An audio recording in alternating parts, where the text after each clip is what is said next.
BM, puta ka, kasuhan ka pa, napatay mong adik, kasuhan ka, kukulong ka pa, bakit ka magtatrabaho, di makukulong ka, pumatay ka ng adik, naiwan yung pamilya mo, nakulong ka pa, natanggal ka pa sa ay, magpulis-pulis na lang tayo, pasok uwi, Pero gaganyan kay Tatay Digong, no?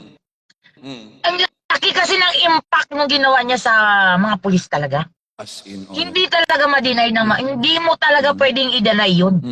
Kung may magsasabi ngayon ng mga pulis na galit sila kay Duterte, Diyos ko, Ginoo ko, ang kapal ng mukha nyo. Ayun. Pero Ayun. syempre, naintindihan natin sila, kuya, kasi may trabaho sila eh. Hindi sila pwede na mag-anpahayag kapag syempre nasa loob sila organisasyon. Bawal na bawal yun kasi may sinumpaan silang tungkulin. Pero yung iba na mga pulis na parang may nag-aano pa na, ay nako, ang kapal ng mga mukha nyo. Oo. At saka kita mo day, no, parang palangga, ano ba, ito lang, opinion natin to, opinion-based tayo dito ngayon. I do believe naman, ito, no, disclaimer sa lahat po dyan. Wala kami pakialam sa inyo dyan kung titingnan nyo kami. Ay, oo. Paano ba, makumpara mo ba yung pulis noon sa administrasyon ni Pangulong Duterte at saka sa administrasyon ngayon ni BBM? Ikaw, opinion mo lang, opinion-based na natin. Ano ba, may pagkakaiba ba? Sige. Ito disclaimer lang kung anong sasabihin ko dito, hindi po ito ang opinion ng PNP. Opinion po nito ni Palangga bilang isang individual na naging pulis ng panahon ni Duterte at inabutan maging pulis sa panahon po ng ating pinakamamahal na BBM. Ito. Yes. Siyempre yung asawa ko kasi kuya talaga, nasa operatiba talaga yun. Okay. So siyempre, asawa mo yun, siyempre nakakapag-usap kayo ng end of the day kung ano ang trabaho. Noong time talaga ni Tatay Digong, parang eager ang pulis na manghuli ng mga kriminal. Why? Kasi, siyempre hindi sila natatakot na basta sinabi kasi ni Duterte, pag ginawa mo ang tama, akong bahala sa'yo. So sino ba talagang protektahan mo? Siyempre mga sibilyan, di ba? Saan ang gagawin ni pulis? Ulihin natin ngayon yung mga dipunggol na yan, ng mga kriminal na yan. Itong ngayon na kay BBM, puta ka, kasuhan ka pa, napatay mong adik, kasuhan ka, kukulong ka pa, bakit ka magtatrabaho, di makukulong ka, pumatay ka ng adik, naiwan yung pamilya mo, nakulong ka pa, natanggal ka pa sa ay, magpulis-pulis na lang tayo, pasok uwi. Yun ang mas matindi. Yun ang masakit na katotohanan, Palangga, no? Diba? Tuhod na, kuya, magalit man sa akin yung mga pulis na yan. Aminin nyo. Bakit ganito lang kasi yan, kuya? Siyempre ikaw, kaya ka nga nagtatrabaho, para ba sa bayan talaga? Tigilan nyo ako.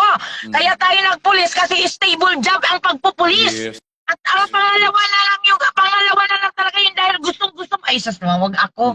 Magalit kayo sa akin, bala kayo, unfollow nyo ako. Pero yun ang katotohanan. Maganda maging pulis dahil unang-una, pag tumanda ka, stable ka na kuya, may pension ka eh. Pension. Maganda yan. Okay. So, ang pinakamagandang trabaho talaga pagpupulis. Kaso lang, syempre, yung mga nagpupulis din talaga kuya, nandun din talaga yung, syempre, gusto nila magserbisyo sa bayan. Serbisyo sa bayan, okay. Oo, pero ang pinakaunang rason talaga dyan, kuya, is stable job. Huwag tayong maglokohan. Oo, totoo. Tama, diba? Oo. Ngayon, ang pulis kasi, kuya, ako lang, experience ko lang to bilang naging pulis ako dati. Nakadepende talaga sa namamahala. Ayun, Nakadepende yun ang maganda. Talaga. Yun ang maganda. Oo. No? Paano mo nasabi Nakadepende talaga depende sa ang- namamahala? Ibig sabihin po dyan, ang iba ay simula sa presidente o sa high-ranking officials natin? Siyempre, sa presidente talaga yan, kuya. Sa presidente. Kasi lahat ng magiging action ng mga PNP, depende naman yan sa command kasi ng presidente. O, di ba? So, alimbawa, kagaya niyan, kuya, ako ordinaryong polis lang ako. Tapos, magsusuperhero ako dyan na manguhuli ako ng adik dyan. Ay, ang nangyari nung hindi mo sinasadya, siyempre, nanlaban si adik, alam gawin mo, hindi mo titigrasin, hayaan mo na ikaw matitigras. So, titigrasin mo si adik. Ay, nung natigras mo si adik, kutya, maya-maya, ikaw kinasuhan, kaya, trabaho uwi na lang, trabaho uwi. Parang yun yata malangga ang masakit ngayon, ano? Kasi mga pulis, instead na gusto nila eager, tama yung sabi mo, instead na eager sila sa trabaho nila, naggagawin, gampanan, pero kung kakasuhan na naman pala sila langga, parang di ba? Gulang! Ba sila? Bakit? Ito real talk, ba't ako magpapakabayani dyan? Di ba? Di ba? Bakit yung pakabayani? Totoo nga naman. Kakasuhan ka pa.